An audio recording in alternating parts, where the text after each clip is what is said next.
Kevin ethane 11 एक ऐसा character है बेन 10 सीरीज में जिसे हमने काफी ज्यादा अच्छी तरीके से पसंद किया था। शुरुआती दिनों में तो इसे हमें एज अ विलन के रूप में दिखाया गया था, बट आगे चलते हुए जिस तरीके से सीरीज बढ़ी उसे हमें एक हीरो के रूप में दिखाया, तुम बोल सकते हो एंटी हीरो के रूप में दिखाया था। बस उसका मेन रीजन ये था कि ग्वेन को पटा ले। आई नो तुम लोग यही सोचते रहोगे भाई ऐसी बात नहीं है, वो ग्वेन को तो पटाना चाहता था और बहुत ज्यादा पावरफुल भी उसे बनना था कि वो हर बार अपने बेन 10 से हार जाता था। तो उन लोग ये वीडियो उस पर नहीं है, मैं बात करने वाला हूँ केविन इथेन 11 के ऊपर खास करके, क्योंकि हम इसमें जानने वाले हैं उसकी म्यूटेशन के बारे में। आखिर वो कितनी बार म्यूटेट हुआ है, या बोला जाता है उसने अलग तरीके की पावर को यूज किया हुआ है म्यूटेट होकर। वैसे तो जब हमें ये दिखाया गया था विलन के रूप में दिखाया गया था, और वो पहले तो अपना बेन 10 का फ्रेंड बनने का नाटक करता है, फिर जब वो अपना भयानक रूप दिखाता है, इविलनेस दिखाता है, लिटरली मुझे तो बहुत ही ज्यादा मजा आ गया था। तो लोग आज हम बात करने वाले हैं बेन 10 सीरीज में दिखाए गए केविन इथेन 11 के कुछ म्यूटेशन के बारे में, और लिटरली वो म्यूटेशन केविन इथेन 11 को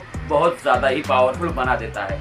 ये वॉइस को थोड़ा इग्नोर करना, और साथ ही साथ ये बैकग्राउंड है इसे भी इग्नोर करना, बट वीडियो तुम्हें ज्यादा पसंद आने वाला है, मैं गारंटी देता हूँ इस चीज को लेकर। तो ज्यादा टाइम नहीं लेते, हम वीडियो करते हैं स्टार्ट। हमें केविन इथेन 11 को फर्स्ट टाइम दिखाया गया था सीजन 1 के एपिसोड 7 के अंदर में, जहां पर अपना जो बेन 10 होता है वो गेम खेलने जाता है अपने ग्रैंडपा मैक्स और ग्वेन 10 से लड़ने के बाद। वहीं पर अपने बेन 10 की मुलाकात होती है केविन से, और उसका वहां पर वो फ्रेंड बनता है, क्योंकि वो भाई एक गेमिंग मशीन होती है उसमें से पैसे निकाल के देता है, तो वहां पर वो फ्रेंड बन जाते हैं। लेकिन उसकी इवेंटनेस तब जाग जाती है जब एक्चुअल में एक वो बड़े से गेम का जो काउंटर होता है, या बोला जाए तो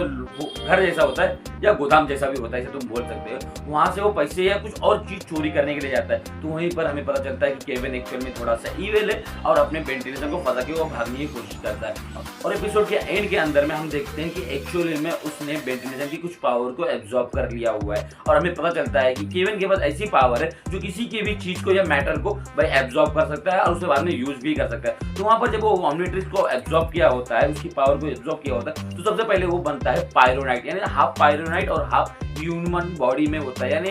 हीट ब्लास्ट वाली पावर वो एब्जॉर्ब कर लेता है, जिसकी वजह से वो बेन 10 से फाइट करता है, और वो फाइट वहां पर वो हार भी देता है, या बोला जाए तो अपना बेन 10 वहां से भाग जाता है जाके किसी और को प्रॉब्लम ना हो। तो एंड होते होते हम देखते हैं वहां पर वो कुछ लड़कों को मार रहा होता है, अपना जो केविन होता है, कि उसने उन लोगों से पैसे उधार लिए होते हैं या कुछ तो उनका मैटर था, वहां पर वो मारना चाह रहा होता है। तो अपना बेन 10 फोरांस में ट्रांसफॉर्म होकर उससे फाइट करता है, और लिटरली वहीं पर अपना केविन, हाफ केविन बोल लो या हाफ टेट्रामैन बोल लो, फुल तरीके से कंप्लीट नहीं हो पाता है, वहीं पर अपने बेन 10 से फाइट करता है, और लास्ट के 4 से 5 सेकंड के अंदर में अपना बेन 10 फोरांस में ट्रांसफॉर्म हुआ रहता है, और लिटरली वहां पर वो बीट कर देता है। यहाँ पर हमें 2 उसके म्यूटेशन देखने के लिए मिलते हैं। अगला जो म्यूटेशन हो जाता है काफी खतरनाक होगा। इसके बाद हमें जो केविन देखने के लिए मिलता है वो है सीजन 2 के एपिसोड 13 के अंदर, जहां पर अपना होता है केविन का रिटर्न फिर से। वहां पर ही अपना जो बेन 10 होता है एक्चुअल में काफी ज्यादा कंफ्यूज होता है, जब लड़ झगड़ करके कहीं ज्यादा तबाही मचा रहा था, ऐसा ग्रैंडपा मैक्स और ग्वेन 10 को लग रहा होता है। लेकिन वो तबाही कोई और नहीं मचा रहा होता है, वो मचा रहा होता है अपना केविन 11, बिकॉज जो बेन 10 की ओमनिट्रिक्स की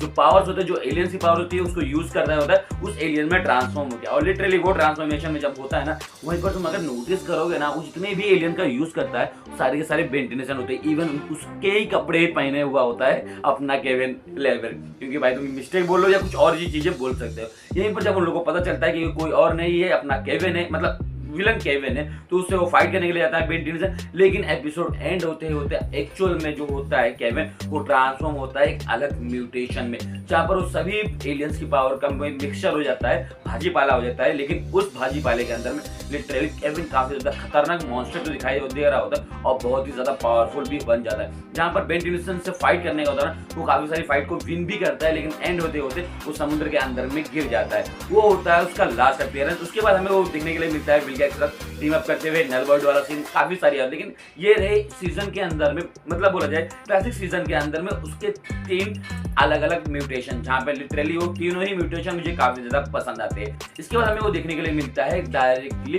बेन 10 एलियन फोर्स के अंदर में, जहां पर वो काफी ज्यादा बदल चुका होता है। वो एक्चुअल में एलियंस की पावर को एब्जॉर्ब नहीं करता, वहां पर वो मटेरियल या बोलते हैं मैटर की पावर को एब्जॉर्ब करता है, जहां वो किसी भी मैटर को एब्जॉर्ब करने के बाद वो उसी मैटर में ट्रांसफॉर्म हो जाता है। लाइक तुम प्लास्टिक बोल लो, फाइबर बोल लो या लोहा बोलो, वो किसी की भी प्रॉपर्टीज को भाई एब्जॉर्ब करके उस तरीके से कैरेक्टर बन जाता है। और लिटरली ये चीज मुझे एब्जॉर्बिंग मैन की याद दिला देती है अपने एमसीयू से। और जब हमें एलियन फोर्स के अंदर में वो दिखता है तब वो थोड़ा सा अच्छा बनने की कोशिश करता है, क्योंकि वो टीम अप कर लेता है अपने बेन 10, ग्वेन 10, और साथ ही साथ वो हो जाता है एक टीम बन जाती है। और हाँ, तुम्हें बताया जैसे मैंने शुरुआत में, एक्चुअल में वो भाई ग्वेन टेनिसन की वजह से आता है, क्योंकि ग्वेन टेनिसन क्या कमाल की,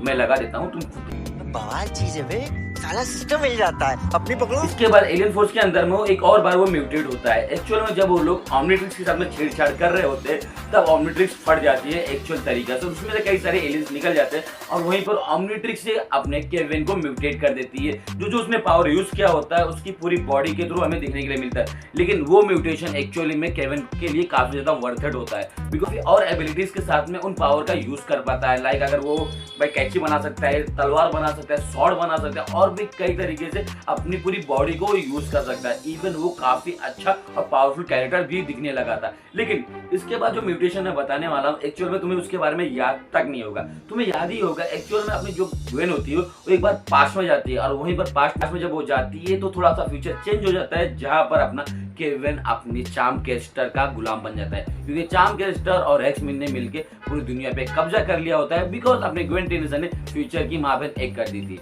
वहीं पर ही अपने को मिलता है देखने के लिए केविन एक रॉक मॉन्स्टर के रूप में, वो भी एक म्यूटेशन ही बोल सकते हैं, क्योंकि भाई अलग तरीके से उसका ट्रांसफॉर्मेशन हमें दिखाया जाता है और वो चार्म कैस्टर की बात ही मानता है। वैसे चार्म कैस्टर केविन को पसंद करती है अंदर ही अंदर, मानो या मानो ये एक्चुअल बात है, सच में बता रहा हूँ, ताकि सीरीज फिर से देखो तुम्हें पता चलेगा। इसके बाद अगला जो म्यूटेशन होता है वो बहुत ही ज्यादा अच्छा होता है, बिकॉज वो काफी ज्यादा उसमें पावरफुल बन जाता है। तुम्हें याद नहीं होगा तो मैं बता दूं, जब ऑमनिट्रिक्स डिस्ट्रॉय हो जाती है पूरी तरीके से तो जो केविन के ऊपर म्यूटेशन लगा होता है या कर्स लगा होता है वो पूरी तरीके से हट जाता है, लेकिन वहीं पर प्रॉब्लम कर देता है एग्रीगोर, क्योंकि अल्टीमेट सीरीज आ गई होती है। एग्रीगोर को बीट करने के लिए जो फोर्स ऑफ क्रिएशन वाला एपिसोड था, बीट करने के लिए अपना केविन ऑमनिट्रिक्स के नहीं यूज करता, बिकॉज उसने अपने छोटे वाले बेन का ऑमनिट्रिक्स बार ऑब्जर्व किया हुआ था गलती से, तो उसको पता था अल्टीमेट पावर को हराने के लिए अल्टीमेट की जरूरत पड़ेगी, तो यहीं पर अपना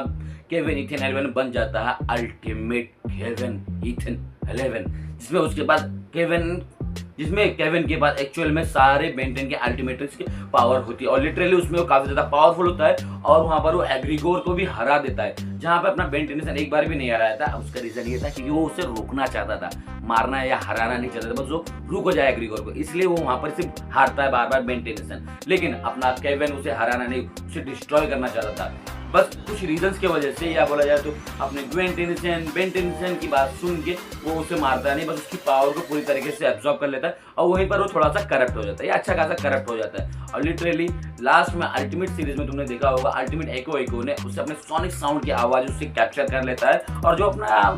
ग्वेन के ऊपर क्रश रखता है ना, जानने ना, मुझे भी नाम नहीं आता, तो मुझे कमेंट करके बता देना उस बंदे का नाम क्या होता है, सर कूपर या कूपर। वो एक ऐसी डिवाइस बना देता है जिससे एक्चुअल में अपना जो होता है ना केविन, वो उसकी पावर को एब्जॉर्ब कर लेता है, वो पूरा मटेरियल निकाल लेता है और अपना केविन फिर से नॉर्मल हो जाता है। उसके बाद अगला जो म्यूटेशन हमें देखने के लिए मिलता है केविन का, वो हमें ओमनिवर्स के फ्लैशबैक वाले सीन में देखने के लिए मिलता है, जो कि अपना 5 साल वाला बेन टेनिसन मतलब ओमनिवर्स वाला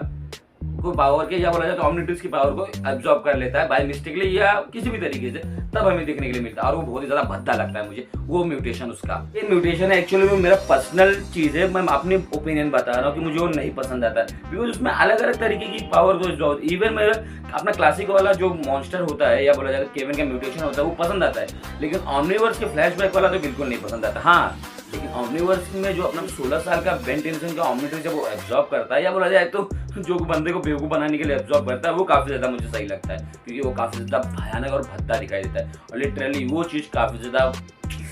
मजेदार होती है मेरे लिए, तो मुझे काफी ज्यादा सही भी लगता है। और इसके बाद तुम्हें एक और म्यूटेशन के बारे में बताता हूँ जो कि हमें दिखाया गया था क्लासिक सीरीज के अंदर में। अब मैं लास्ट में इसलिए बता रहा हूँ क्योंकि इस टाइम पे एज उसकी 45 to 40 रहेगी, क्योंकि हमें क्लासिक सीरीज के अंदर में दिखाया गया था अल्टीमेट केविन 11 से भी ज्यादा सॉलिड दिखाई देता है। उसके पास वेबिक जैसी पावर तो नहीं होती है, बिकॉज वो छोटा दिखता है, अपना वेबिक उसे कूट देता है। बेन 10,000 वाला एपिसोड याद है जहाँ पे हमें फर्स्ट टाइम केन 10 को दिखाया जाता है, तो वहीं पर वो इविल होता है और लिटरली वहां पर जो होता है वेबिक बहुत बुरी तरीके से बुक्की बुक्की मारता है, जैसे हम किसी बच्चे को मारते हैं ना, अब कोई हमारे बेटे को मार देता है, तो उसी वहीं पर रेंज दिखाता है और वो वाला जो म्यूटेशन होता है लिटरली काफी ज्यादा भयानक होता है। वहीं पर अपने को केविन का बेटा भी दिखाई देता है, मुझे केविन के बेटे का नाम नहीं याद है, तुम्हें याद है तो मुझे कमेंट करके जरूर बता देना। तो लोग ये रहे अपने केविन ईथन 11 के सारे म्यूटेशन। इसके अलावा मैंने तुम्हें बता दूं रिबूट वाले के बिल्कुल भी इंक्लूड नहीं किया हूँ, बिकॉज मुझे रिबूट वाला पसंद ही नहीं है। तुम्हें अगर रिबूट में वीडियो चाहिए कि अपने केविन के बाद जो उसकी एंटी ट्रिक्स होती है